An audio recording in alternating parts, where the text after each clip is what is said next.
نیا اسپیکر ہے.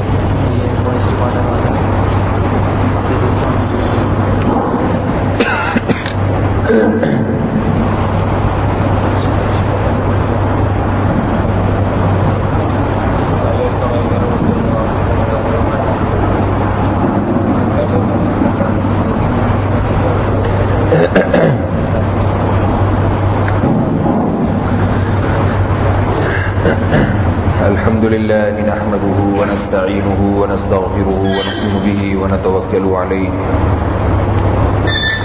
ونعوذ بالله من شرور أنفسنا ومن سيئات أعمالنا من يهده الله فلا مضل له ومن يضلل فلا هادي له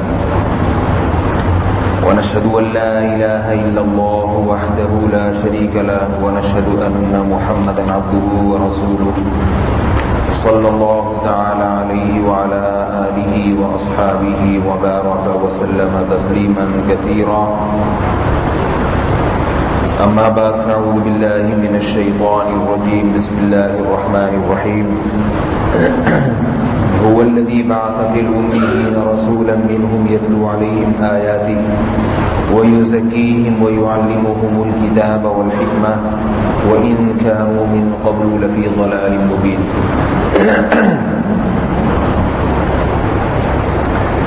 پچھلے درس میں ریسرچ نہیں ہو رہا. پچھلے درس میں وَيُعَلِّمُهُمُ الْكِتَابَ وَالْحِكْمَةَ اس پر بیان ہوا تھا کہ رسول اللہ صلی اللہ علیہ وسلم کی ذمہ داری ہے کتاب سکھانا اور حکمت سکھانا. اس میں منکرین حدیث پر رد کیا تھا جو یہ کہتے ہیں کہ ہمیں صرف قرآن کافی ہے، حدیث کی ضرورت نہیں ہے. غلام احمد پرویز فتنہ انکار حدیث کا بانی گزرا ہے. تو یہ آیت اس کی نفی کر رہی ہے کہ قرآن سیکھنے کے لیے بھی ہم نبی کے محتاج ہیں. اسی طرح اسی کے ضمن میں پھر میں نے یہ بھی عرض کیا تھا کہ بعض لوگ اس کا بھی انکار کرتے ہیں کہ حدیث یا قرآن سمجھنے کے لیے ہم کسی مجتہد کے محتاج ہیں. وہ کہتے ہیں اس کی بھی ضرورت نہیں ہے اور دلیل پیش کرتے ہیں کہ رسول اللہ صلی اللہ علیہ وسلم نے فرمایا کہ میں تم میں دو چیزیں چھوڑ کے جا رہا ہوں، اللہ کی کتاب اور میری سنت.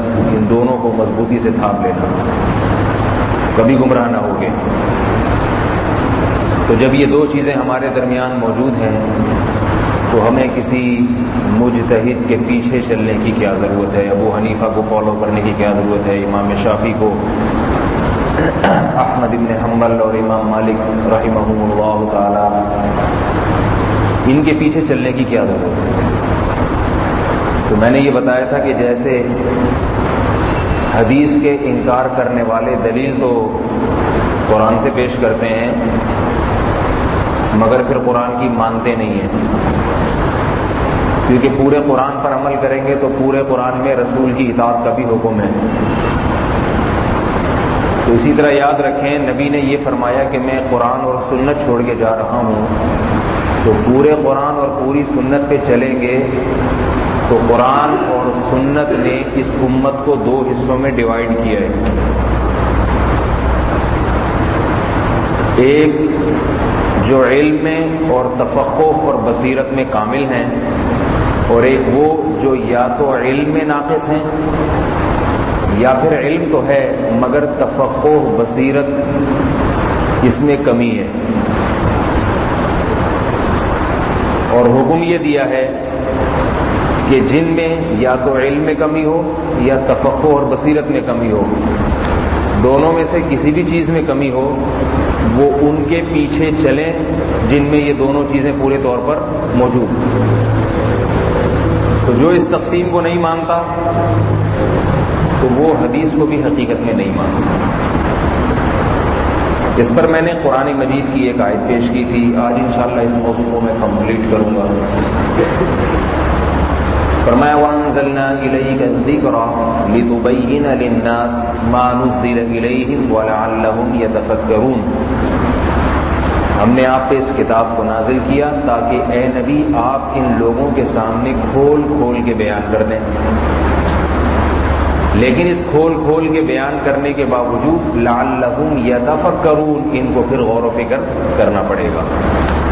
تفکر تکلف کا معنی ہے، اس میں تکلف کا معنی خوب غور و فکر کرنا پڑے گا۔ اس میں نے پچھلے درس میں بتایا تھا کہ شریعت کے احکام کی دو قسمیں ہیں، ایک تو وہ ہیں جن میں ہم کسی مجتہد کے محتاج نہیں ہیں، نبی نے اتنی وضاحت سے بیان کر دیا قرآن نے اور نبی نے کہ اب ہمیں ان مسائل میں نہ تو امام ابو حنیفہ کو فالو کرنے کی ضرورت ہے اور نہ شافعی کو یا کسی اور مولوی صاحب کے پیچھے چلنے کی بھی ضرورت نہیں۔ یہ وہ مسائل ہیں جن کو منصوص علیہ کہا جاتا ہے، یعنی جو بہت وضاحت سے بیان کر دی۔ اس کو علمی اصطلاح میں کہتے ہیں دلیل صحیح بھی ہو اور صریح بھی ہو۔ صحیح کا معنی یہ کہ حدیث کی صحت میں بھی کوئی اختلاف نہ ہو، بالاتفاق صحیح حدیث ہو۔ نمبر دو، جس بات پر وہ دلالت کر رہی ہے اس کے جو میننگز ہیں ان میں کوئی ابہام نہ ہو، بالکل واضح ہو۔ اور صریح میں یہ بھی ہے کہ اس میں نسخ کا منسوخ ہونے کا احتمال نہ ہو، کسی دوسری دلیل کے معارض نہ ہو۔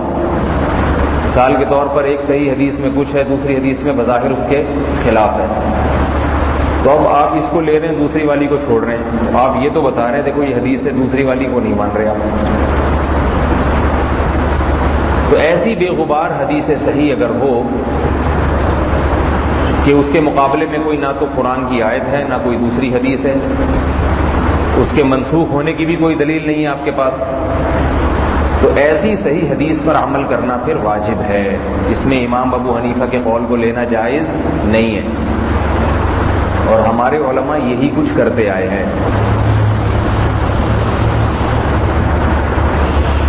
اس کی بہت سی مثالیں ہیں فقہ میں۔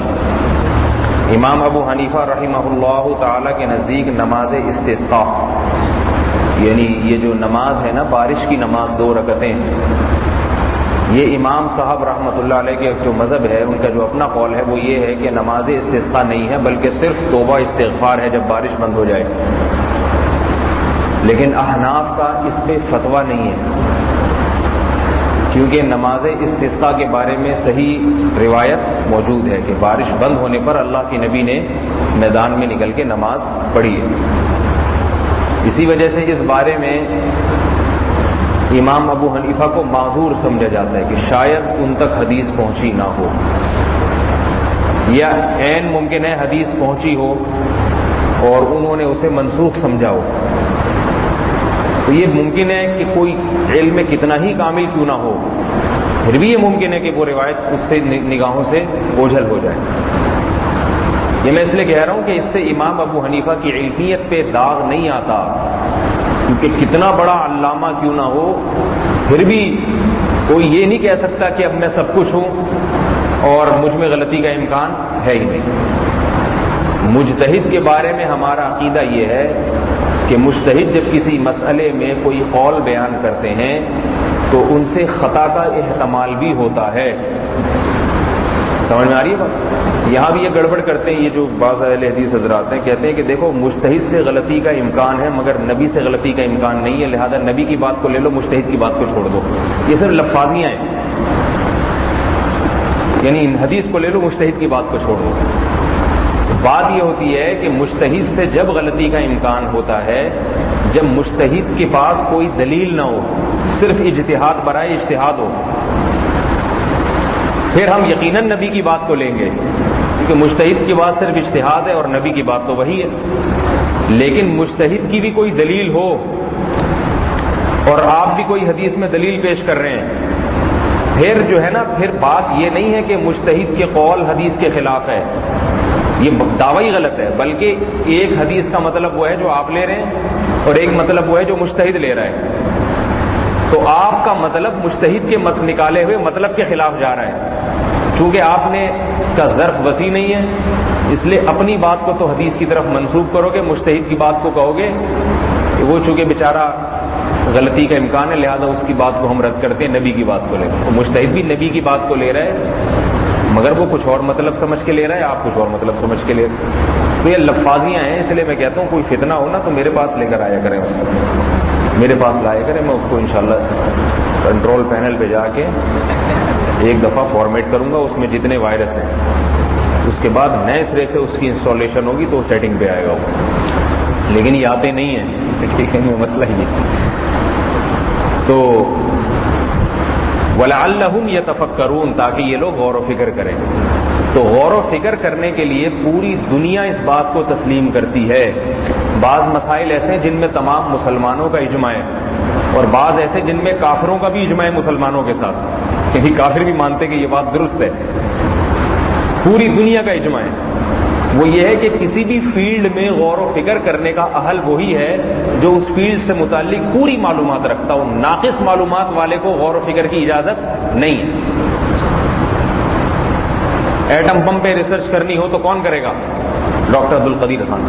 حالانکہ ایٹم بم کے بارے میں ناقص معلومات ہمیں بھی ہیں. یورینیم سے بنتا ہے، بہت زور سے پھٹتا ہے، ٹھیک ہے، اس کی کچھ خاصیتیں ہمیں معلوم ہیں، لیکن جو اس کے اہل ہیں وہی غور کریں گے. تو قرآن اور حدیث میں غور کا اہل وہی ہے، یعنی مسائل کے بارے میں. دیکھو قرآن و حدیث کے ایک مسائل تو ہے جو بالکل واضح ہیں نا، میں نے بتایا نماز ہے، روزہ ہے، زکوٰۃ ہے، یہ تو بالکل واضح ہے. البتہ زکوٰۃ کتنے فیصد دینی ہے، کن کن اموال پہ دینی ہے، یہ ہر ایک اس کا حل نہیں ہے. جو کہتے ہیں نا کہ نہیں ہر ایک اہل ہے تو وہ جھوٹ بولتا ہے. وہ خود اپنے مفتیوں سے پوچھتا رہتا ہے صبح شام سونا استعمال میں ہے، زکوٰۃ ہے یا نہیں ہے، اتنا تولے سونا کتنی زکوٰۃ. اس کا مطلب ہے اس پاگل کو بخاری سے یہ سمجھ میں نہیں آیا. اس پاگل کو بخاری اور مسلم سے نہیں سمجھ میں آئے نا زکوٰۃ کے مسائل، تبھی تو اپنے مفتیوں سے پوچھ رہا ہے. ورنہ نبی کے ہوتے ہوئے، نبی کی حدیث کے ہوتے ہوئے اپنے مفتیوں سے رابطہ کیوں کر رہے ہو بھائی؟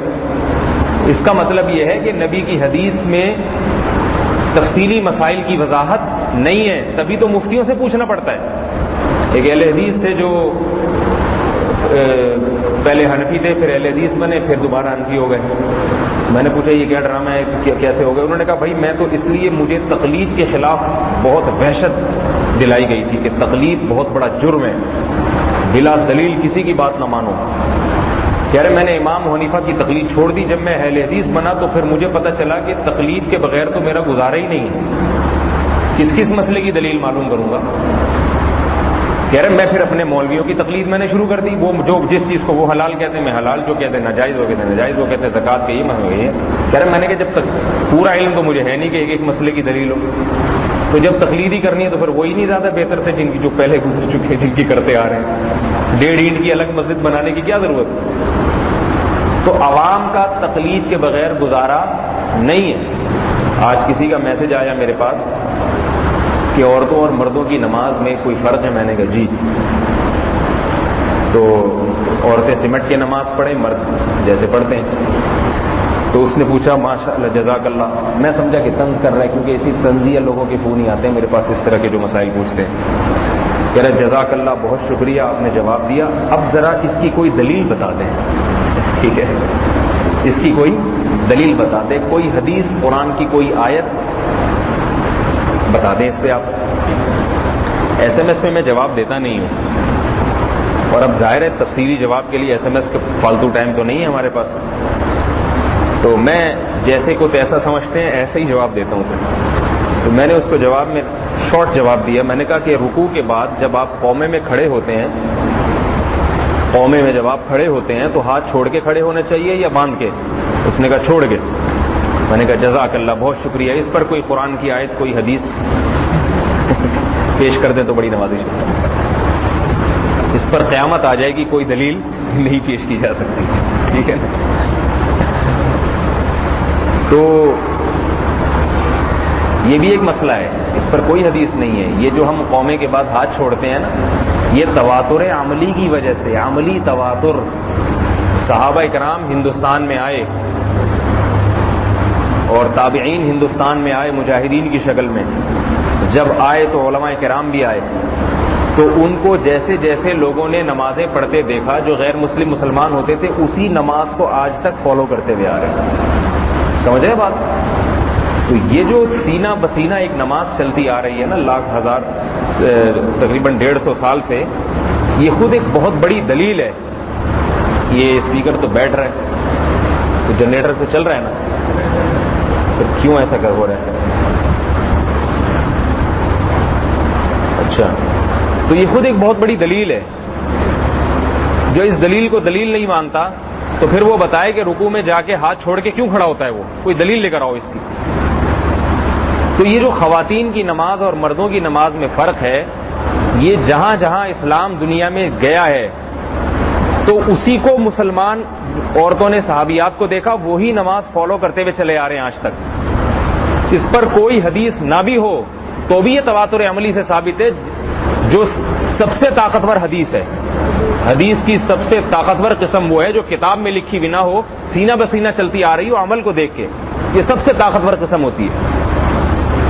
یہی وجہ ہے کہ امام ابو حنیفہ کے نزدیک بھی عورت کے حکم ہے سمٹ کے نماز پڑھے، کیونکہ انہوں نے اپنے زمانے میں تابعین کی خواتین کو دیکھا. امام مالک کا بھی یہ حکم ہے، حالانکہ امام مالک کوئی حدیث نہیں لے کر آئے اس پر، پھر بھی فتویٰ یہ دیا کہ عورت سمٹ کے نماز پڑھے گی. آپ مالکی مذہب کی جتنی کتابیں ہیں اس میں دیکھ لیں. امام احمد ابن حنبل رحمۃ اللہ علیہ کا بھی یہی مذہب ہے کہ عورت کو چاہیے کہ وہ سمٹ کے نماز پڑھے، حالانکہ امام احمد ابن حنبل نے اس پر کوئی حدیث پیش نہیں کی. یہاں تک کہ امام شافعی رحمۃ اللہ علیہ کا بھی یہی مذہب ہے. جتنے شافعی ہیں جو شافعی مذہب پہ چلتے ہیں وہ اسی کو فالو کرتے ہیں کہ عورتیں سمٹ کے نماز پڑھیں. تو اب سوال یہ پیدا ہوتا ہے کہ یہ جو بیچارے ہمیں تانا دیتے ہیں کہ تمہارے پاس حدیث نہیں ہے لہذا تم اپنی خواتین کو جو سمٹ کے نماز پڑھنے کا حکم دیتے ہو تو بدعتی بن گئے. تو سب سے پہلے یہ بدعتی کہیں امام ابو حنیفہ کو، پھر یہ بدعتی کا تانا دیں امام مالک کو، پھر یہ بدعتی ہونے کا تانا دیں امام شافعی کو، پھر یہ بدعتی ہونے کا تانا دیں امام احمد ابن حنبل کو. اور ان کے جتنے فالوور ہیں، وہ جو بڑے بڑے علماء بھی ہیں، جن میں بڑے بڑے علامے بھی ہیں، سب کو بدعتی کہیں. دیوبندیوں کا نمبر بہت بعد میں آئے گا، لیکن یہ لوگ سعودیہ میں امام احمد بن حنبل اور ان کے فالوورز کو بدعتی نہیں کہتے، کیونکہ وہاں سے مجھے غصہ آ رہا ہے. میں کیا کروں، کیونکہ میں بہت تنگ آ گیا ہوں یہ سن کے نا. آج فلاں نے کسی کو چھیڑ دیا، آج فلاں نے کسی کو چھیڑ دیا، آج فلاں نے کسی کو چھیڑ دیا، آج فلاں کی نماز غلط قرار دے دی، آج فلاں کو کہہ دیا فتویٰ لگا دیا تمہاری حدیث کے خلاف ہے، آج فلاں پہ فتویٰ لگا دیا تمہاری نماز نہیں ہوتی، حدیث کے خلاف ہے. دھڑے بندیاں جو نبی نے جس دھڑے بندیوں سے روکا ہے اس کے ٹھیکیدار بنے ہوئے ہیں اور نام قرآن و حدیث کا استعمال کیا جا رہا ہے. تو جب بدعتی کہنا ہے تو دیوبندیوں کا نمبر بعد میں آئے گا. عرب کے وہ علماء جو آج سے پہلے گزر چکے ہیں، سمجھ آئیے نا، امام احمد بن حنبل اور ان کے متبعین ان میں سب سے پہلے ہیں. ان کے خلاف کتاب لکھو تاکہ سعودی عرب سے پیٹرول کے پیسے بند ہو جائیں. یہ کام کبھی بھی نہیں کریں گے یہ لوگ. ہمیں چیلنج کریں گے مناظرے کے، ہماری نماز کو کہیں گے خلاف سنت، ہماری نماز کے بارے میں کہیں گے کہ تمہارے پاس کوئی دلیل نہیں ہے. ہماری 20 رکعت تراویح کو بدعت کہیں گے. حرمین کی 20 رکعت تراویح کو کوئی ایک تحریر وہاں جا کے لکھو کہ یہ بدعت ہے، یہ دم نہیں ہے، خم نہیں ہے اس کا. یہاں میں نے خود پمفلٹ پڑھے کہ 20 رکعت تراویح بدعت ہے، مگر مکہ میں آپ کو کوئی ایسا پمفلٹ نہیں ملے گا جو کسی ہمارے اہل حدیث بھائی نے شائع کیا ہو کہ 20 رکعت تراویح بدعت ہے، نہیں ملے گا. کیوں؟ وہاں سے پیٹرول کے پیسے کیا ہو جائیں گے؟ بند ہو جائیں گے. یہ فرقواریت کی ایک لعنت ہے جو قرآن و حدیث کے نام پہ پھیلائی جا رہی ہے.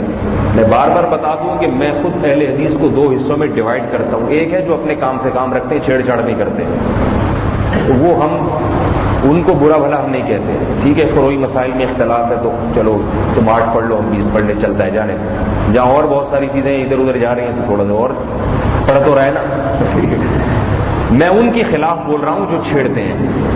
سمجھ میں آ رہی ہے بات؟ یہ اس لیے کہہ رہا ہوں کہ عام لوگوں کو جا کے آپ کہیں چھیڑ چھاڑنا شروع کر دیں تو جو چھیڑ رہا ہے نا اس کو پھر چھیڑیں آپ.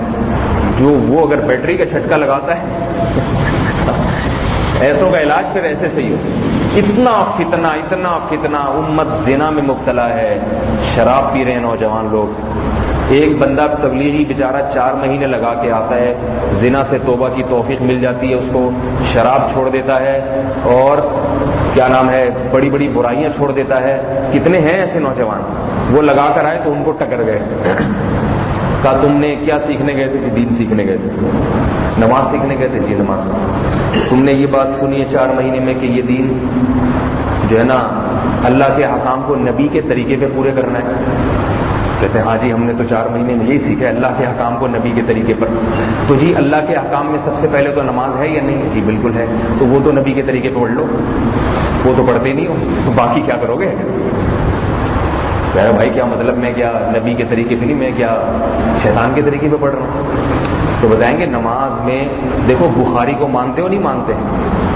اس بیچارے کو نہیں پتا ہو تو جاؤ اپنے علماء سے پوچھو قرآن کے بعد سب سے صحیح ترین کتاب کون سی ہے؟ بخاری ہے یا نہیں؟ تو وہ پوچھ کے آتے ہیں ہاں جی سب بخاری کو مانو.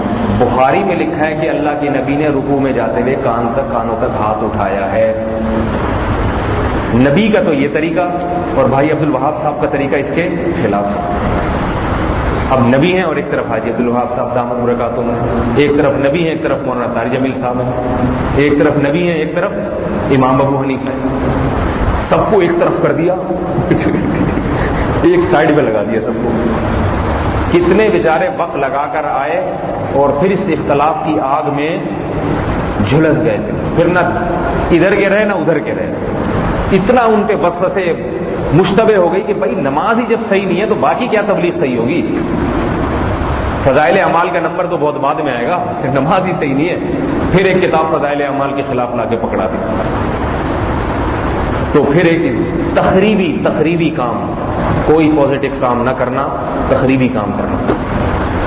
تو رفع الیدین کی جو بات ہے نا وہ بھی میرے سامنے آ کے بٹھاؤ نا، میں رفع الیدین کی بات کرتا ہوں نہیں آئیں گے. زہر کا پیالہ پی لیتے ہیں، کسی مولوی کے سامنے بیٹھنے کے لیے تیار نہیں ہوتے. رفع الیدین کی بات بھی یاد رکھیں. یہ جو ہم امام بخاری رحمۃ اللہ علیہ حدیث لے کر آئے ہیں صحیح بخاری میں عبداللہ بن عمر رضی اللہ تعالیٰ عنہ کی حدیث ہے کہ نبی نے رکوع میں جاتے ہوئے کانوں تک ہاتھ اٹھایا ہے اور رکوع سے اٹھتے ہوئے بھی ہاتھ اٹھایا ہے.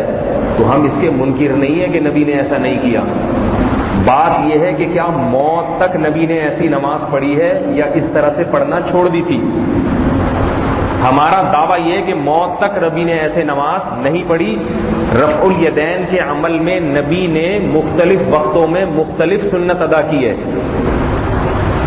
کیونکہ سنن نسائی کی حدیث ہے جس کی سند بالکل صحیح ہے اور اتنی صحیح سند ہے جس کو اہل حدیث عالم ناصر الدین البانی رحمۃ اللہ علیہ بہت بڑے عالم گزرے ہیں، انہوں نے بھی اس حدیث کو صحیح قرار دیا ہے. اور اس حدیث میں آتا ہے کہ نبی نے سجدے میں جاتے ہوئے بھی رفع الیدین کیا ہے اور 2 سجدوں کے درمیان بھی رفع الیدین کیا ہے.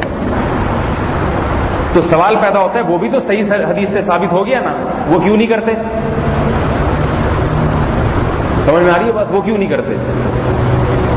وہ اس لیے نہیں کرتے کہ امام نسائی نے اگلا پہلے یہ باب باندھا، آگے لکھا ہے باب الترک، ترک رفع الیدین فی ذالک، اس موقع پر رفع الیدین کا ترک کرنا.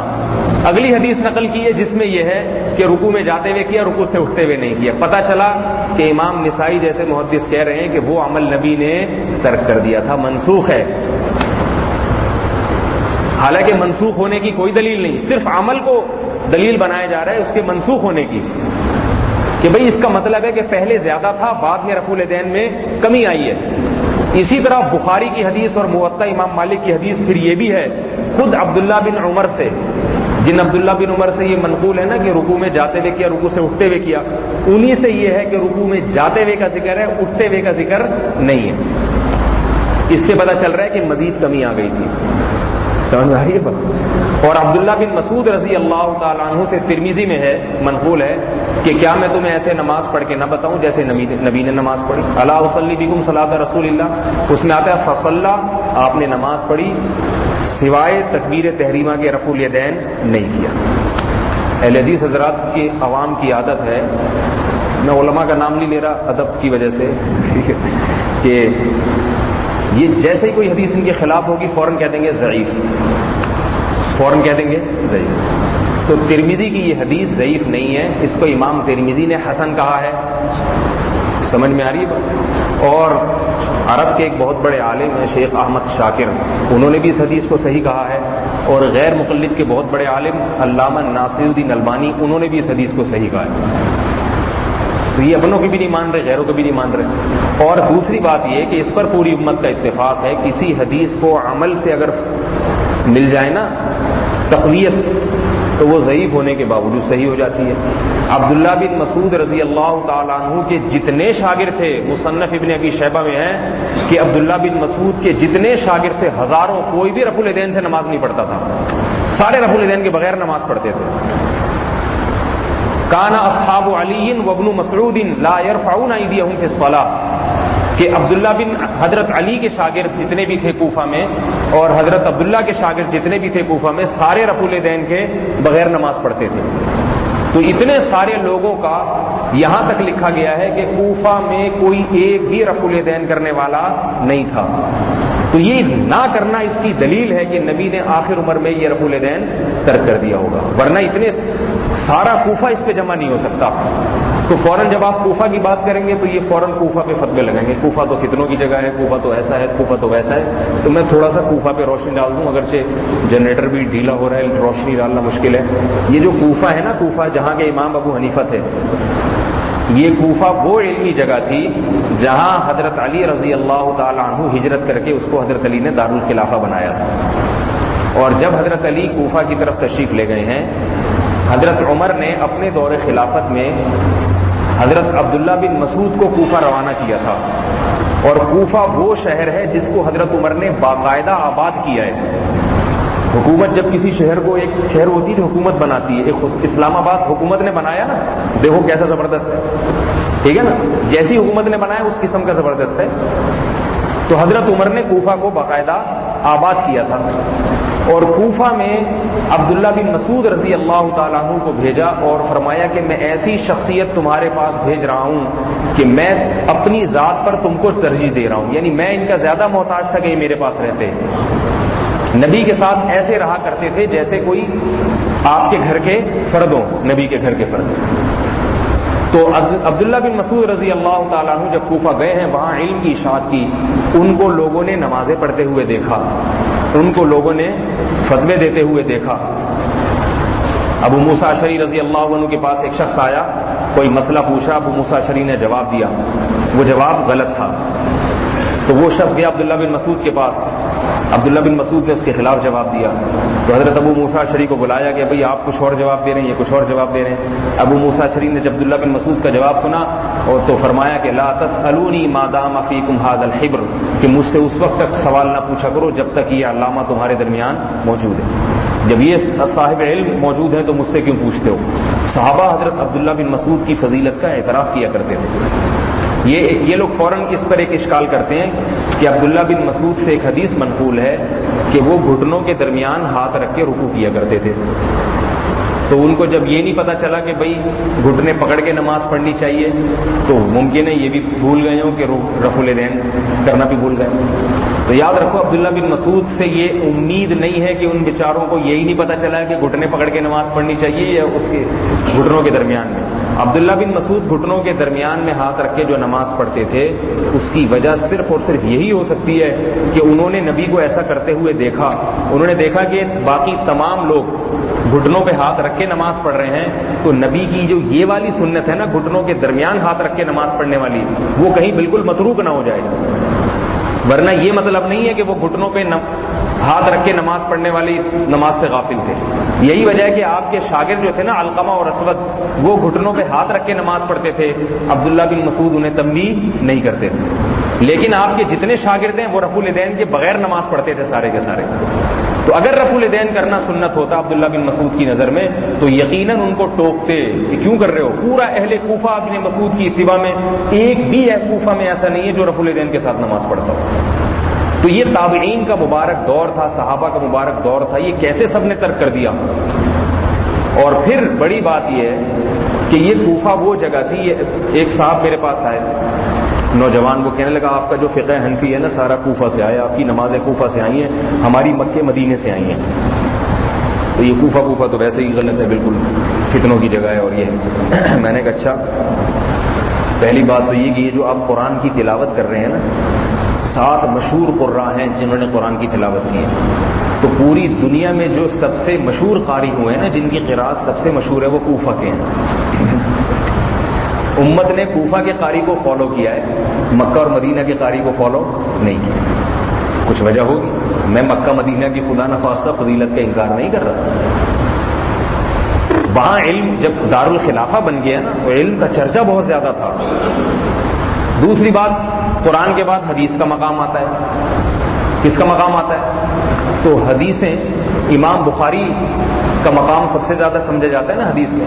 امام بخاری فرماتے ہیں کہ میں اتنی مرتبہ حدیث سیکھنے کے لیے، حدیث حاصل کرنے کے لیے مکہ گیا، اتنی مرتبہ مدینہ گیا، اتنی مرتبہ دمشق گیا، اتنی مرتبہ فلاں فلاں جگہ گیا، مصر گیا، لیکن کوفہ کتنی مرتبہ گیا لا احصی، میں شمار نہیں کر سکتا۔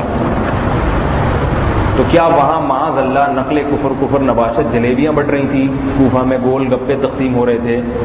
امام بخاری کوفہ اتنی دفعہ گئے ہیں حدیث سیکھنے کے لیے کہ فرماتے ہیں کہ میں شمار نہیں کر سکتا۔ اس سے پتہ چلتا ہے کہ کتنے بڑے بڑے محدثین تھے کوفہ میں۔ تو وہ محدثین بھی رفع الیدین کے بغیر پڑھ رہے ہیں، قاری بھی رفع الیدین کے بغیر پڑھ رہے ہیں، اور یہ سارے حضرات رفع الیدین کے بغیر کیوں پڑھ رہے ہیں؟ اس سے امام ابو حنیفہ نے استدلال کیا کہ نبی کی آخری نماز رفع الیدین کے بغیر والی ہوگی، ورنہ یہ ترک نہیں کر سکتے تھے۔ دوسری طرف آ جائیں مدینہ کی طرف، مدینہ کے سب سے بڑے علامے امام مالک رحمۃ اللہ علیہ، امام مالک رحمۃ اللہ علیہ فرماتے ہیں کہ میں نے مدینہ میں کسی کو رفع الیدین کرنے والا نہیں پایا۔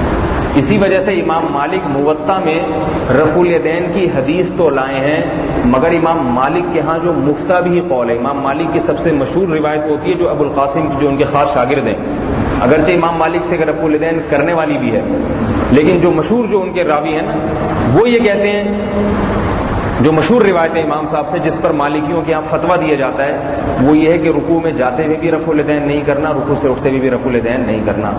حالانکہ حدیث لے کر آئے عبداللہ بن عمر والی کے کیا ہے، لیکن دلیل کیا کہ اہل مدینہ نے اس کو ترک کیا۔ تو اہل مدینہ نبی کی آخری نماز دیکھ کے ہی گئے۔ تو اس لیے میرے بھائی یہ باتیں جو ہے نا، اور بھی بڑی تفصیلات ہیں، میں زیادہ نہیں جاؤں گا، اس میں بہت گہرائی ہے، بہت تفصیلات ہیں، بحث مباحثے ہیں۔ تو جو کر رہا ہے کرنے دو، نہیں کر رہا اسے چھیڑو نہیں، وہ بھی کسی کی عالم کی اتباع میں یہ کام کر رہا ہے۔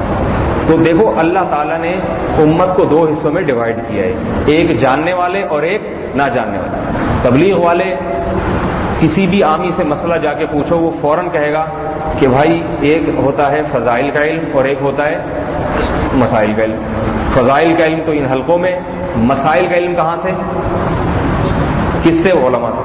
وہ یہ نہیں کہتے مسائل کا علم قرآن و حدیث سے، یہ نہیں کہتے، اس لیے ان کو پتہ ہے کہ قرآن و حدیث ہمارا کام نہیں ہے، کیونکہ ہم نے 8-10 سال مدرسوں میں نہیں لگائے۔ اور ان بیچاروں کے پاس کوئی چلا جائے تو کہتے ہیں نہیں قرآن حدیث۔ ایک صاحب آ گئے پچھلے رمضان میں، بڑی گرمی تھی، روزے میں تقریباً 4 بجے کا وقت تھا، تو وہ لال کپڑے ان کے، بڑی سی داڑھی ماشاءاللہ۔ تو ہمارے ایک دوست ان کو لے کر آئے اور کہنے لگے کہ مفتی صاحب یہ اہل حدیث مسلک کے مفتی ہیں، کئی لوگوں کو فتوے دے چکے ہیں کہ طلاقوں کے نا، کہ کئی لوگوں نے بیویوں کو 3 طلاقیں دی گئی، انہوں نے فتویٰ دیا کہ نہیں ہوئی۔ کہہ رہے مجھے ٹکر گئے، میں نے ان کو کہا کہ ایسا نہیں ہے، یہ تو ہو جاتی ہے۔ تو انہوں نے کہا کہ کوئی بھی مفتی لے آؤ میرے سامنے، میں ثابت کر کے دکھاؤں گا کہ یہ طلاق ہو جاتی ہے حدیث کی روشنی میں۔ میں بیٹھا ہوا، مجھے رات کو تراویح بھی پڑھانی ہوتی تھی، 4 بجے کا وقت، گرمی میں آپ کو پتہ ہے کہ روزہ ٹھیک ٹھاک لگ رہا ہوتا، اور پھر اس قسم کی کوئی چیز سامنے آ جائے تو اور زیادہ لگنا شروع ہو جاتا ہے۔ تو میں نے ان صاحب سے کہا جو لے کر آئے تھے ان کو کہ بھائی ان بزرگ کو رخصت کر دیں، میرے پاس ٹائم نہیں ہے۔ جہاں دنیا میں اور بہت سے غلط کام ہو رہے ہیں، 2-4 اور ہونے کو، میں نے کوئی ٹھیکہ تھوڑی لیا ہوا ہے مجھے تراویح سنانی۔ اب وہ جو لڑکا تھا نا نوجوان، وہ کہنے لگا مولوی صاحب اس نے بڑے چیلنج دیے تھے، میں چیلنج کی لاج رکھ لیں، میں نے بھی بڑے دے دیے تھے، ٹھیک ہے، کہہ دیے تھے جی ہمارے مفتی صاحب ایسے۔ تو حالانکہ میں کچھ بھی نہیں ہوں، وہ ہے نا اندھوں میں کانا راجا، اندھوں میں کانا راجا والی بات۔ میں خدا نخواستہ کسی کی توہین مقصد نہیں ہے، توہین مقصد نہیں. دیکھو جب علم نہیں ہے تو اعتراف کرو کہ نہیں ہے. ہم بھی کتنے دن میں لوگ مجھ سے مسائل پوچھتے ہیں, آدھوں کے جواب دیتا ہوں, آدھوں کے بارے میں کہتا ہوں مجھے معلوم نہیں ہے, تحقیق کر کے بتاؤں. یا تو بڑوں سے پوچھتا ہوں یا کتابوں میں کنگھالتا ہوں, بتا دیتا ہوں. لیکن ایک آدمی جس کو علم کامل نہیں ہے, ایک تو وہ غلط بات کرے اور پھر ڈھٹائی کے ساتھ سارے علماء کو غلط کہے. امام ابو حنیفہ کو بھی غلط کہہ رہا ہے, امام شافعی کو بھی, اتنے بڑے بڑے علاموں کو غلط کہہ رہا ہے وہ. یہ پھر اس سے ایمان سلب ہونے کا خطرہ ہوتا ہے, ایمان سلب ہونے کا خطرہ ہوتا ہے. میں نے کتنے لوگ قادیانی ہوتے ہوئے دیکھے ہیں, جب علماء کے خلاف بولنا شروع ہوئے تو پھر قادیانی ہو گئے, کوئی منکر حدیث بن گیا, کوئی جناب جماعت المسلمین میں جا کے سب کو گمراہ کہنا شروع کر دیا. پھر ساری زندگی جو ہے نا وہ اللہ تعالیٰ مثبت کاموں میں اس کو ڈالتا ہی نہیں ہے, ساری زندگی منفی کاموں میں لگ جاتا ہے. تو اب وہ کہنے لگے نہیں اس کو آپ پلیز اس کو جو ہے نا میں نے چیلنج دے دیا تھا, اب وہ چیلنج کھیل رہے ہیں, میں درمیان میں پس رہا ہوں. تو میں نے کہا بھائی میرے پاس تو ابھی کتابیں بھی نہیں رکھی ہیں اور مجھے منزل سنانی ہے. اس طرح کے بہت لوگ ہیں, کوئی ان کو نہیں پتا تھا مولوی صاحب بھی ہیں نا, ورنہ وہ آتے ہی نہیں. جب اس دوست نے بہت زیادہ اصرار کیا تو میں نے کہا چلیں آ جائیں, سن تو لوں کیا کہہ رہے ہیں. اوپر لے جا کے بٹھایا, میں نے کہا جی فرمائیے. تو انہوں نے کہا وہ حدیث میں آتا ہے کہ عن ابن عباس رضی اللہ عنہما کانت طلاق الثلاث علی عہد رسول اللہ صلی اللہ علیہ وسلم تحسب واحدۃ. نبی کے دور میں 3 طلاقیں ایک سمجھی جاتی تھیں, اور یہاں تک کہ حضرت عمر کا دور خلافت آیا تو آپ نے اس کو نافذ کر دیا. میں نے کہا بھائی ماشاءاللہ, اس حدیث کا یہی مطلب ہے کہ ایک مجلس کی 3 ایک سمجھی جاتی تھی. نمبر 2, سمجھتا کون تھا؟ کیا نبی بھی سمجھتے تھے؟ کیونکہ بالکل اسی طرح کی حدیث ہے, حضرت جابر فرماتے ہیں کہ ہم نبی کے دور میں بھی متا کرتے تھے, ابو بکر کے دور میں بھی متا کرتے تھے, جب حضرت عمر کا دور آیا حضرت عمر نے پابندی لگا دی. میں نے کس مطلب متا بھی حلال ہے کیونکہ نبی کے دور میں بھی ہوتا رہا ہے, ابو بکر کے دور میں بھی ہوتا رہا ہے. کہہ رہے نہیں وہ کہاں سے حلال ہو گیا, اس کے تو حرام ہونے کی دلیل ہے. میں نے کہا دلیل ہے, اس کے باوجود حدیث ہے, اس حدیث کا کیا جواب ہے؟ ظاہر ہے نبی کے دور میں اگر موتا ہوتا رہا ہے تو نبی سے پوچھ کے تھوڑی ہوتا رہا ہے. بعض لوگوں نے کیا ہوگا, ابو بکر کے دور میں ہوتا رہا ہے تو یہ کہاں کہ سارے صحابہ کرتے رہے. جن صحابہ کو یہ علم نہیں تھا کہ موتا حرام ہے وہ کرتے رہے, اور حضرت عمر نے جو پابندی لگائی تو اپنی طرف سے نہیں بلکہ وہی پابندی جو نبی کے حکم کے مطابق لگائی ہے پابندی. تو اسی طرح نبی کے دور میں بھی 3 ایک سمجھی جاتی تھی, تو زمانہ جاہلیت میں چونکہ 3 طلاقوں کو ایک سمجھا جاتا تھا, اس لیے بہت سے صحابہ کو یہ علم نہیں تھا کہ 3 طلاقیں اب 3 ہوں گی اور نکاح نہیں ہو سکتا. بہت سو تو وہ سمجھتے رہے, ابو بکر کے دور میں بھی بات سمجھتے رہے. حضرت عمر نے قانون بنا دیا کہ بھئی یہ تمہارا سمجھنا غلط ہے, قرآن نے واضح فیصلہ کیا طلاق مرتان, طلاقوں کے 2 مرتبہ ہیں, 2 مرتبہ کے بعد تمہیں رجوع کا حق ہے. فَإِن طَلَّقَهَا فَلَا تَحِلُّ لَهُ مِن بَعْدُ حَتَّىٰ تَنكِحَ زَوْجًا غَيْرَهُ. قرآن کے صاف الفاظ ہیں, اگر تیسری طلاق دے دی تو اب حلال شرعیہ کے بغیر حلال نہیں. اس میں قرآن نے قید نہیں لگائی کہ اسی مجلس میں دی ہو یا اگلی مجلس میں دی ہو یا 1 مہینے بعد دی. تو حضرت عمر نے قرآن کے فیصلے کے مطابق پابندی لگائی ہے. یہی وجہ ہے کہ حضرت عمر کے اس فیصلے پر کسی صحابی نے اعتراض نہیں کیا. تو میں نے کہا دوسری بات یہ, اس میں یہ کہیں نہیں لکھا کہ ایک مجلس کی 3 ایک سمجھی جاتی تھی. علی الاطلاق 3 مہینوں کی 3 بھی ایک سمجھی جاتی تھی. تو کہنے لگے نہیں یہ مطلب نہیں ہے, وہی مطلب. میں نے کہا اچھا چلو, اس حدیث کو بیان کرنے والے کون ہیں؟ عبداللہ بن عباس. اس نے کہا ہاں جی. میں نے کہا عبداللہ بن عباس کا خود فتویٰ کیا ہے اور نبی کے انتقال کے بعد کیا فتویٰ ہے عبداللہ بن, وہ دیکھ لیتے. تو وہ میں نے ابو داؤد ہی میں نکالا, میرے پاس ایک ہی حدیث کی کتاب رکھی ہوئی تھی, ابو داؤد, اتفاق ہے اسی میں ہی تھا وہ فتویٰ, ٹھیک ہے نا. میں نے نکال کے دکھایا, اس کی سند بھی بالکل ایسی ہے جیسے بخاری اور مسلم کے راوی ہیں اس کے سارے. تو اس میں لکھا ہوا تھا عبداللہ بن عباس کے پاس ایک شخص آیا اور کہنے لگا کہ میرے چچا نے اپنی بیوی کو 3 طلاقیں دی ہیں اور اب وہ نادم ہے. تو عبداللہ بن عباس نے فرمایا ان عمک, فرمایا کہ یرکب احدکم الحموق, تم میں سے ایک شخص حماقت پہ سوار ہوتا ہے, اور پھر بیوی کو 3 طلاقیں دے دیتا ہے. اس کے بعد ابن عباس کے پاس آ کے کہتا ہے یا ابن عباس, اے ابن عباس کچھ تو کرو. فرمایا انک لم تتق اللہ فلم یجعل لک مخرجا, ان عمک عصى اللہ فلم یجعل لک مخرجا. تیرے چچا نے خدا کی نافرمانی کی ہے, اب لہذا تیرے چچا کے لیے خدا نے مصیبت سے نکلنے کا راستہ نہیں چھوڑا. میں نے کہا کہ حضرت عمر کا قانون ہوتا نا تو ابن عباس کہتے ہیں اللہ نے تو چھوڑا تھا مگر کیونکہ گورنمنٹ کی طرف سے پابندی لگی ہوئی ہے کہ اس لیے راستہ نہیں. انہوں نے دلیل دی, قرآن سے آیت پیش کی کہ اللہ نے اب مصیبت سے نکلنے کا راستہ نہیں چھوڑا.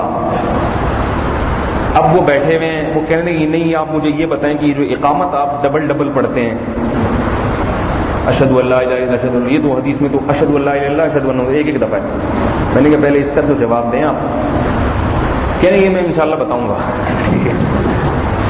4 سال تو ہو گئے اب تک تو بتا نہیں سکے, تو چپ اور موضوع گھما دیا, اقامت پہ آ گئے. میں نے کہا اقامت پہ بات کریں گے کسی وقت, میرے پاس ٹائم نہیں ہے, طلاق کا مسئلہ تو اس سے زیادہ اہم ہے. تو وہ چپ چاپ بالکل چلا گیا آرام سے, اور مجھے پھر کسی نے بتایا کہ اس نے اتنوں کی بیویوں کو حلال کیا ہے نا, 3 طلاقیں جنہوں نے دی, اور اس کو یہ فتوے تک کا علم نہیں تھا کہ عبداللہ بن عباس کا اپنا فتویٰ اس بارے میں کیا ہے.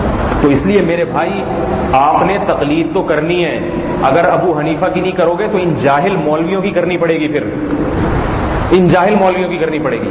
آپ کو ابو حنیفہ سمجھ میں نہیں آتے, امام شافعی کی کر لو, احمد بن حنبل کی کر لو, امام مالک کی کر لو, کچھ نہیں سمجھ میں آتا اور کسی مجتہد کی کر لو, لیکن کرو مجتہد کی. اور وہ مجتہد تو آج سے پہلے گزر چکے ہیں. آج کے مجتہد کی تقلید نہیں کرو کیونکہ ان میں گمراہی کا خطرہ زیادہ ہے. عبداللہ بن مسعود کا قول ہے, من کان منکم مستنن فلیستنی بمن قد مات فإن الحی لا یؤمن من الفتنہ. فرمایا جو تم میں پیروی کرنا چاہتا ہے تو پچھلوں کی پیروی کرے جو گزر چکے ہیں پچھلے زمانوں میں, موجودہ دور کے لوگوں کی پیروی نہ کرے, اس لیے کہ موجودہ دور کے لوگوں پر فتنے کا اندیشہ زیادہ ہے. آج شہوت پرستی کا دور ہے. آج ایک مفتی قرآن و حدیث کا لیبل لگا کے, پتہ نہیں کہ یہ غامدی کو دیکھو نا کیا بکواسات کر رہے ٹی وی میں آ کے, یہ دیکھو کیا بکواس, داڑھی تک کا انکار کر دیا, موسیقی حلال کر دی, اور عورت کا پردہ نہیں ہے, اور یہ نہیں ہے اور وہ نہیں ہے, پتہ نہیں کیا کچھ. ایوب خان نے آئلی قوانین جو بنوائے ہیں نا, یہ قرآن حدیث کی روشنی میں بنوائے ہیں سارے. یہ جو 63-61 کا آئین ہے نا پاکستان کے, جو آئلی قوانین ہے, اس میں جب پاکستان کے علماء سے رابطہ کیا طلاق کے مسائل اور شادی, دوسری شادی, تیسری شادی, تو اس کو سمجھ میں نہیں آئے گا, یہ تو بڑا بالکل عجیب سا ہو جائے گا. ہے بھائی, اس نے کہی تو سیٹنگ صحیح نہیں بیٹھ رہی. اب آئین پاکستان کا کیا ہے کہ قرآن و سنت کے مخالف کوئی قانون نہیں بنے گا. تو اس نے کہا قرآن و سنت ہے نا اس میں, تو ابو حنیفہ شافعی وافی تو ہے نہیں, تو ہٹاؤ بس قرآن و سنت ہے تو کہیں سے بھی لے آؤ. مصر سے ایک آزاد خیال قسم کے مفتی بلوائے اس نے, ان مفتی نے قرآن و سنت کے قوانین کشیدے ہیں وہاں سے نا, جو اپنی سمجھ کے مطابق کشیدے, اور پھر جو ملغوبہ بنا کے آئلی قوانین کی صورت میں نافذ کیا, وہ عجیب و غریب ملغوبہ ہے. آج تک کوئی پاکستانی بھی اس پہ چلنے کے لیے تیار نہیں. اس میں طلاق کا قانون یہ ہے کہ آپ ایک وقت میں 1 کروڑ طلاقیں بھی دے دیں تو ایک بھی نہیں ہوگی. کتنی؟ ایک بھی. بلکہ طلاق سے پہلے آپ کو مصالحتی کونسل سے رابطہ کرنا پڑے گا. اس میں میاں بیوی مصالحت ہو گئی, ٹھیک ہے, نہیں ہوئی تو پھر آپ نے طلاق دینے کے بعد یونین کونسل سے اٹیسٹ کروانا ہے.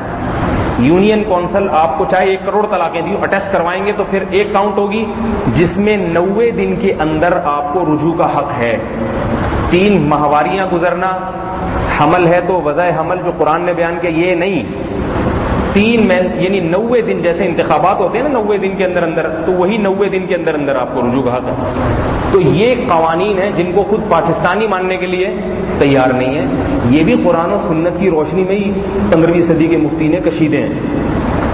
تو میرے بھائی آج اگر امت کے ہاتھ میں قرآن حدیث پکڑا دیا جائے نا, تو پتہ نہیں کون کیا کیا نکالتا رہے گا قرآن حدیث سے بیٹھ کے. اس لیے میں اہل حدیث عوام سے بھی کہتا ہوں کہ بھائی قرآن و سنت پہ عمل امام شافعی نے بھی کیا, امام ابو حنیفہ نے بھی کیا. صرف فہم کا اختلاف ہوتا ہے, فہم کہ ایک کی سمجھ سے کچھ اور آ رہا ہوتا ہے, ایک کی سمجھ میں کچھ اور آ رہا ہوتا ہے. تو آپ نے کس کی فہم کو فالو کرنا ہے؟ تو آج کے لوگوں کی فہم کو آپ فالو نہ کریں, ان لوگوں کی فہم کو فالو کریں جو آپ سے پہلے گزر چکے ہیں. ان میں 4 ائمہ کا نام اس لیے لیا جاتا ہے کہ ان چاروں کو اللہ نے جو مقبولیت عطا کی ہے وہ کسی اور کو وہ مقبولیت عطا نہیں کی, کیونکہ ان پر امت نے, ظاہر ہے کچھ ان میں خصوصیات ہوں گی, ان کے قوانین کو باقاعدہ مرتب شکل میں لکھا گیا ہے. ہر چیز مل جاتی ہے, ان کے مسلک کو فالو کریں گے ہر چیز مل جائے گی. کسی اور مسلک پہ چلیں گے تو ہر چیز ملتی نہیں ہے. 4 باتیں ملیں گی، 5ویں نہیں ملے گی آپ کو. تو قانون ہمیشہ وہی قابل اتباع ہوتا ہے جو مکمل جامع قانون. تو یہ کافی پیچیدہ بحث تھی، بہت سے لوگ اس میں بور بھی ہو رہے ہوں گے. تو لیکن یہ چونکہ یہ لوگ تنگ کرتے رہتے ہیں مجھے، پھر کبھی فون آ جاتا ہے عورتوں کی نماز تو پھر مردوں کی نماز، تو پھر 8 رکعت تراویح. بھی رمضان آ رہا ہے، لوگ روزہ رکھیں نہ رکھیں 20 رکعت تراویح پہ بحث بہت چلے گی. 8 رکعت تراویح ہے یا 20 رکعت؟ تو 20 رکعت تراویح بھی چاروں ائمہ کا مذہب ہے. ان چاروں نے اپنے زمانے میں دیکھا ہے کہ 20 ہو رہی ہیں پوری دنیا میں، اس کو دیکھ کے فتویٰ دیا کہ یہ امت گمراہی پہ جمع نہیں ہو سکتی. اب امام ابو حنیفہ کا مذہب بھی ہے 20 رکعت تراویح، امام شافعی کا مذہب بھی 20 رکعت تراویح، امام مالک کا مذہب بھی 20 رکعت تراویح، اور امام احمد ابن حنبل کا مذہب بھی 20 رکعت تراویح. تو اب اگر اس کے خلاف کوئی حدیث آئے گی تو ہم ان 4 ائمہ کو اس لیے فالو کریں گے، اس لیے نہیں کہ ہم حدیث کی مخالفت کر رہے ہیں، بلکہ اس لیے کہ وہ حدیث یا تو سند کے لحاظ سے ضعیف ہوگی یا وہ حدیث کا مفہوم کچھ اور ہوگا. کیونکہ یہ چاروں حضرات خیر القرون کے دور کی اتنی رکعتوں پہ جمع، غلط رکعتوں پہ جمع نہیں ہو سکتے. اور ہندوستان میں بر صغیر میں جب سے اسلام آیا ہے تو میں کئی دفعہ آپ سے عرض کر چکا ہوں کہ جب اسلام آیا تو وہ مجاہدین پان اور گٹکے لے کے نہیں آئے تھے اپنے ساتھ. یہ جو پان گٹکے کی رسم ہے یہ بھی 50-60 سال پرانی ہے. وہ لوگ اپنے ساتھ تراویح بھی لائے تھے، حالانکہ اس وقت بخاری لکھی بھی نہیں گئی تھی، اور وہ لوگ اپنے ساتھ روزہ بھی لائے تھے. تو اس وقت سے 20 رکعت تراویح آج تک چلتی ہوئی آ رہی ہے. لوگ سعودی عرب کا حوالہ دیتے ہیں کہ سعودی عرب میں تو سب جگہ مکہ مدینہ کے علاوہ جو ہے یعنی مسجد حرام اور مسجد نبی کے علاوہ سب جگہ 8 رکعت ہو رہی ہیں، لہذا وہ سعودیہ ہے تو ہم اس کو فالو کریں گے. اس کا میں جواب دیتا ہوں کہ آپ سعودیہ کے کسی بوڑھے آدمی سے پوچھیں، سعودیہ کے کسی ایسے آدمی سے جس کی عمر 80 سال سے زیادہ ہو، اس سے پوچھیں کہ آپ نے اپنے دادا کو، ٹھیک ہے نا، دادا کے دور میں بتائیں کہ اس وقت کیا سعودی عرب میں 8 رکعت ہوتی تھی؟ وہ کہے گا نہیں، ہمارے دادا کے دور میں پورے سعودی عرب میں 20 رکعت ہوتی تھی. سمجھ میں آ رہی ہے بات؟ بلکہ ممکن ہے وہ یہ کہہ دے کہ میرے بچپن میں، 80 سال کا بوڑھا کہہ دے گا کہ میرے بچپن میں پورے سعودی میں 20 ہوتی تھی. کسی جوان سے نہیں پوچھو، بوڑھے سے پوچھو، وہ کہے گا میں نے اپنے بچپن میں سعودی عرب میں 20 سے کم نہیں دیکھی. اور یہ 20 کب سے ہوتی چلی آ رہی ہیں؟ یہ حضرت عمر رضی اللہ تعالیٰ عنہ کے دور سے لے کے آج تک سعودیہ میں 20. اب سعودیہ میں جگہ جگہ کم ہوئی ہیں، 8 پہ آئے ہیں وہ لوگ. تو اگر سعودیہ ہی کو فالو کرنا ہے تو پرانے سعودیہ کو فالو کرو، 15ویں صدی کے سعودیہ کو فالو نہ کرو. کیونکہ 15ویں صدی میں غلطی کا امکان، گمراہی کا امکان زیادہ ہے. جتنا پاسٹ کی طرف جاؤ گے نبی کے دور سے قریب ہوتے چلے جاؤ گے. سمجھ میں آ رہی ہے بات؟ اور غلطی کا امکان کم ہوتا چلا جائے گا. یہی وجہ ہے کہ جب سعودی عرب میں جو سلفی حضرات ہیں انہوں نے مسجد حرام اور مسجد نبوی سے بھی ختم کرنے کی کوشش کی ہے کہ 20 کو ختم کر کے 8 پہ لایا جائے، اس پہ وہ لوگ آمادہ نہیں ہوئے. کیوں؟ وہاں مدینہ منورہ کے ایک عرب عالم نے کتاب لکھی، انہوں نے کہا کہ مکہ حرم سے 20 رکعت ختم نہیں ہو سکتی، کیونکہ حضرت عمر کے دور سے لے کے آج تک بیت اللہ میں اور مسجد نبوی میں ایک رمضان بھی ایسا نہیں گزرا 1400 سال میں جس میں 20 رکعت سے ایک رکعت کم بھی تراویح ہوئی ہو. کیا بیت اللہ میں 1400 سال ایک بدعت کا ارتکاب ہو سکتا ہے؟ کیا 1 سال ہو سکتا ہے، 2 سال، 1400 سال سے بیت اللہ میں جھک مار رہے ہیں لوگ کیا وہاں؟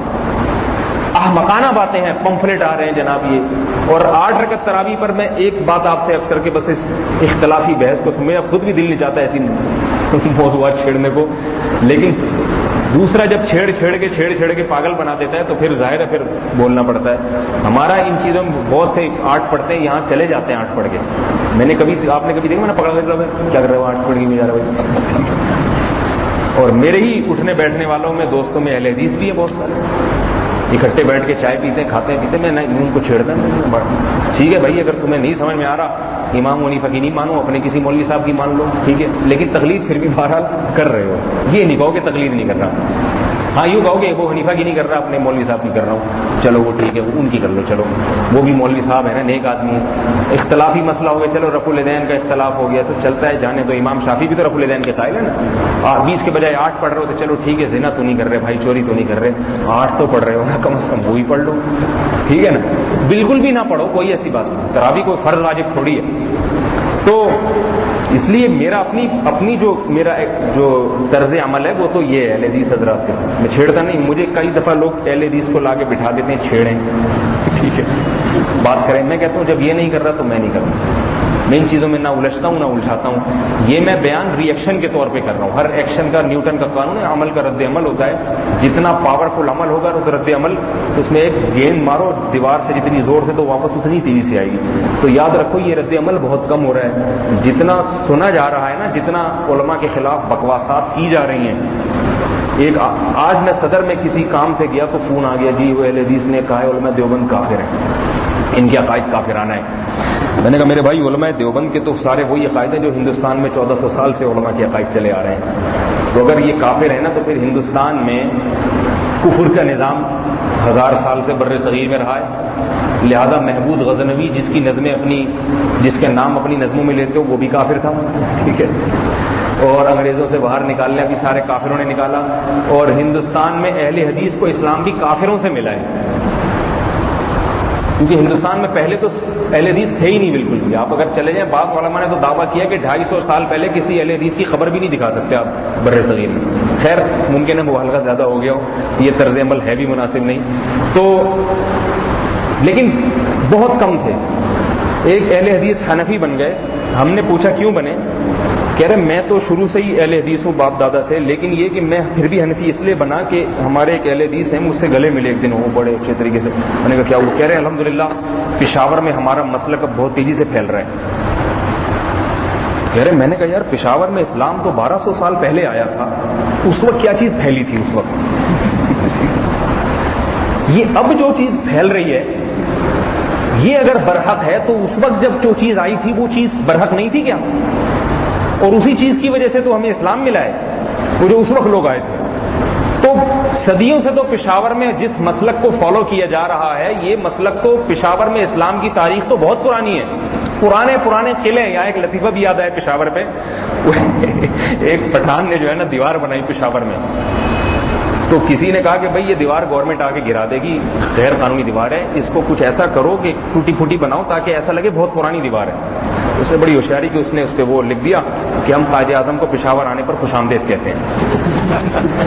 اشتہار لگا دیا اس نے, اشتہار لگا دیا پینٹنگ کر کے, ہم قائد اعظم کو پشاور آنے پر خوش آمدید. یہ پرانی دیواروں سے مجھے یاد آیا. تو پشاور میں تو پرانے قلعے, یہ کہ اہل حدیث نے بنائے تھے اتنے پرانے قلعے جو مجاہدین کے ہیں. حیدرآباد میں جاؤ مجاہدین کے پرانے قلعے ملے ہیں آپ کو, سکھر میں جاؤ, ہر جگہ پرانے نوادرات. ان میں کوئی قلعہ بھی جماعت المسلمین نے نہیں بنایا, کوئی بھی اہل حدیث حضرات نے, سارے حنفیوں کے بنائے ہوئے ہیں. حنفی ہیں جو انگریزوں سے, ہندوؤں سے, سکھوں سے, پتہ نہیں کتنی قوموں سے لڑتے رہے, 1000 سال تک لڑتے رہے, دفاع کرتے رہے مسلمانوں کا, اسلامی حکومتیں نافذ کرتے رہے. ان میں ظالم بادشاہ بھی آئے, اچھے بھی آئے, برے بھی آئے. پورے مملکت میں یہی تھا سب کچھ. یہیں سے حج کرنے جاتے تھے, یہیں سے آتے تھے. بلکہ آج سے 100 سال پہلے تک سعودی عرب کے مدارس میں چندہ بھی یہاں سے جاتا تھا ہندوستان سے. جب سعودی عرب میں غربت تھی, سعودی عرب کے مدارس بھی یہاں سے چل رہے تھے. حفظ یہاں سے, حفظ کے مدارس اور جو ہے نا دوسرے مدارس بھی یہاں سے چل رہے تھے. آپ جا کے دیکھیں, تاریخ پڑھیں تو پتہ چلے گا.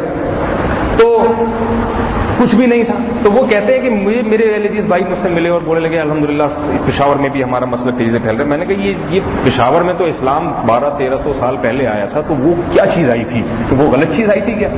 یہ 15ویں صدی میں اب صحیح چیزیں آ رہی ہیں. تو اس لیے بھائی یہ فضول قسم کی باتیں ہیں. یہ میں وہ اس پہ بتا رہا تھا کہ وہ ایک حدیث پیش کرتے ہیں یہ حضرات تراویح کے بارے میں کہ کان رسول اللہ صلی اللہ علیہ وسلم لا یزید فی رمضان ولا فی غیرہ علی 8 رکعۃ او کما قال. حضرت عائشہ فرماتی ہیں کہ نبی علیہ السلام رمضان اور غیر رمضان میں 8 رکعت سے زیادہ نہیں پڑھتے تھے. ٹھیک ہے نا, آپ کا معمول یہی تھا. تو کہتے ہیں دیکھو رمضان میں بھی 8 اور ہوتی ہے, 20 پتہ نہیں کہاں سے نکالیں. تو یہ تہجد کے بارے میں, کیونکہ اس میں رمضان کے ساتھ غیر رمضان کا بھی ذکر ہے. تراویح رمضان کے علاوہ میں نہیں پڑھی جاتی. اور اس میں یہ ہے کہ نبی کا یہ معمول تھا, حالانکہ تراویح نبی کا معمول نہیں تھا, صرف 3 یا 5 دن پڑھی ہے, بخاری میں. اس کے بعد آپ نے ترک کر دی اس وجہ سے کہ امت پہ فرض نہ ہو جائے. تو اس حدیث کا تراویح سے دور کبھی کوئی لنک نہیں بنتا. تراویح جماعت کے ساتھ اس طرز پہ حضرت عمر نے شروع کروائی ہے. رہا ہے حضرت عمر کہ وہ بدعت کا ارتکاب نہیں کر سکتے, وہ وہی کام کریں گے جو نبی کے عمل سے ثابت ہو. 3 دن پڑھی تھی نبی نے, اور حضرت عمر نے دیکھ لیا کہ بھئی ہے تو سنت, نبی نے اس وجہ سے ترک فرض نہ ہو جائے. نبی کے انتقال کے بعد فرضیت کا امکان ختم ہو گیا, اس لیے حضرت عمر نے اس کو زندہ کیا. اور یہ زندہ بھی جماعت کے ساتھ کیا ہے, ایک امام کے ساتھ. ورنہ ابو بکر کے دور میں بھی تراویح جماعت کے ساتھ مسجد میں پڑھی جاتی تھی، مگر کئی جماعتیں ہوتی تھیں. حضرت عمر نے صرف اتنا کیا کہ ایک امام پہ جمع کر دیا ان کو. تو حضرت عمر نے مسجد نبوی میں جتنی رکعتیں پڑھائی تھیں اتنی ہی آج تک مسجد نبی میں امام پڑھتا چلا آ رہا ہے، کیونکہ اگر اس میں ذرا کمی بیشی کسی صدی میں کی ہوتی تو احتجاج کیا جاتا، امت اس کو قبول نہ کرتی. لہذا اس کے مقابلے میں کسی بھی کتاب میں کوئی ایک حدیث آ جائے گی، وہ حدیث قابل عمل نہیں ہوگی، کیونکہ وہ تواتر عملی کے خلاف ہے. وہ حدیث کی قبولیت کے لیے شرط یہ ہے خبر واحد کی قبولیت کے لیے کہ وہ قطعی دلیل کے خلاف نہ ہو. سمجھ میں آ رہی ہے بات؟ تو اس لیے میں بار بار کہتا ہوں کہ یہ چھوڑ دیں یہ باتیں، یہ جو ہے نا دلیل، یہ ان ائمہ کے نے جس طرح دلائل کے پہ کام کیا ہے نا، اور جو ان کے مسلک کو فالو کریں، یہ قرآن و سنت کی اس میں اتباع زیادہ ہو. بات کافی لمبی ہو گئی، پھر انشاءاللہ موقع ملا تو اس موضوع کو میں سمیٹوں گا اگلے ہفتے. اللہ تعالی ہمیں اختلاف اور انتشار سے بچائے، امت کو متحد رہنے کی اور مثبت کاموں کی توفیق عطا فرمائے. کسی نے سوال بھیجا ہے کہ بس سن کے چلے جائیں آپ لوگ. رمضان المبارک کا پہلا عشرہ رحمت، دوسرا عشرہ مغفرت کا، اور تیسرا عشرہ عتق من النار یعنی آگ سے آزادی. کیا یہ حدیث سے ثابت ہے؟ علی حدیث اس کا انکار کرتے ہیں. دیکھنی پڑے گی یہ حدیث کی سند کیسی. ساری باتیں علی حدیث کی غلط نہیں ہوتی، وہ صحیح بھی ہوتی. اگر حدیث واقعی صحیح نہیں ہے تو پھر ٹھیک ہے. کیا خیال ہے؟ ٹھیک ہے. تو اچھا یہ بات یاد رکھیں، ہم یہ بعض لوگ جو ہے نا فقہ حنفی میں ہر چیز کو داخل کر لیتے ہیں. فقہ حنفی میں ہر چیز، پھر جب اس پہ حدیث نہیں ملتی تو امام حنیفہ کو بدنام کرتے ہیں وہ. تو فقہ حنفی جو ہے نا میرے قول کا نام نہیں ہے، میں کیا کہتا ہوں، یا فلاں مفتی نے کیا فتویٰ دیا، یا بہشتی زیور میں کیا لکھا ہے. فقہ حنفی یہ بھی نہیں کہ ہدایہ میں کیا لکھا ہے. فقہ حنفی نام ہے امام ابو حنیفہ اور ان کے شاگردوں نے جو کام کیا ہے نا مسائل کے استنباط کا، تو ان اقوال میں جو مفتہ بھی قول ہے، جس پر بڑے بڑے مشائخ نے فتویٰ دیا ہے، جس کو راجح قرار دیا ہے، اس راجح قول کو فقہ حنفی کہتے ہیں. اس میں بعض دفعہ امام حنیفہ کا قول بھی ہوتا ہے، اور بعض دفعہ امام حنیفہ کے قول سے ہٹ کے امام ابو یوسف کا قول بھی ہوتا ہے، اور بعض دفعہ تینوں کے قول کے علاوہ کسی امام شافعی کے قول پہ بھی فتویٰ دیا جاتا ہے. تو یہ جو بعض چیزیں ہمارے اس میں رائج ہو گئی ہیں ان کے فقہ حنفی سے تعلق نہیں ہے. مثال کے طور پہ فرض نماز کے بعد تو ہم اجتماعی دعا کرتے ہیں، یہ فقہ حنفی سے اس کا کوئی تعلق نہیں ہے. فقہ حنفی کی کسی عربی کتاب میں اس کا کوئی تذکرہ نہیں ہے، نہ ہدایہ میں، نہ شامیہ میں، نہ فتح القدیر میں، نہ عالمگیریہ میں. تو اب اس پہ بحث جو ہے نا وہ فقہ حنفی کا دفاع نہیں ہوگی. اب کسی عالم کی رائے ہے، وہ کہتے کرنی چاہیے تو وہ ٹھیک ہے، وہ ثابت کرے. کسی کی رائے ہے کہ نہیں کرنی چاہیے تو ثابت کرے. تو یہ فقہ حنفی کا جھگڑا نہیں ہوگا، بلکہ یہ اس عالم کی، فقہ حنفی اس بارے میں خاموش ہے. اسی طرح اور بہت ساری چیزیں ہیں. یہ 15 شعبان کا روزہ ہے، شب برات کے پٹاخے وٹاخے تو خیر نہیں، عبادت ہے، یہ بھی فقہ حنفی سے اس کا تعلق نہیں ہے. سمجھ میں آ رہی ہے بات؟ تو بہت سے علماء کو جو نیم عالم ہوتے ہیں ان کو یہ مسئلہ معلوم نہیں ہوتا. تو وہ اب یہ نماز جنازہ میں جو ہم دعا پڑھتے ہیں سبحانک اللہم و بحمدک و تبارک اسمک و تعالی جدک و جل ثناؤک، یہ پڑھتے ہیں نا. اب ایک عالم کی میں نے کتاب دیکھی، انہوں نے حالانکہ یہ وجل ثناؤک کا لفظ کسی صحیح حدیث سے ثابت نہیں ہے، کسی صحیح حدیث سے. اب چونکہ ہمارے ہاں یہ رواج ہے، نماز جنازہ کی کتابوں میں یہ لکھی ہوتی ہے وجل ثناؤک. اب کسی اہل حدیث نے انکار کیا کہ وجل ثناؤک کا کوئی ثبوت نہیں، تو وہ مناظرے نہیں. ان کا خیال یہ تھا یہ فقہ حنفی اور اس کو ثابت کرنا میری ذمہ داری ہے، ورنہ امام ابو حنیفہ کی کہیں خدا نخواستہ بدنامی نہ ہو جائے. ٹھیک ہے، تو امام ابو حنیفہ نے کہا ہے کہ وجل ثناؤک پڑھو. ٹھیک ہے، تو یہ ہمارے بھی بہت سے اکابر نے اس کا انکار کیا کہ وجل ثناؤک کے الفاظ کہیں ثابت، کسی صحیح حدیث ثابت نہیں ہے. ثنا وہی پڑھنی چاہیے جو ہم نماز میں پڑھتے ہیں. سمجھ میں آ رہی بات؟ تو جو ثابت ہے وہ پڑھتے ہیں. اور بہت ساری اس قسم کی چیزیں، بہت مثالیں ہیں. تو ہر چیز تھوپی ہوئی ہے فقہ حنفی کی طرف جو ہے نا، وہ یہ تھوپائی صحیح نہیں ہے. جتنا ہے بس اتنا ماننا چاہیے. سبحانک اللہم و بحمدک نشہد ان لا الہ الا انت نستغفرک و نتوب الیک.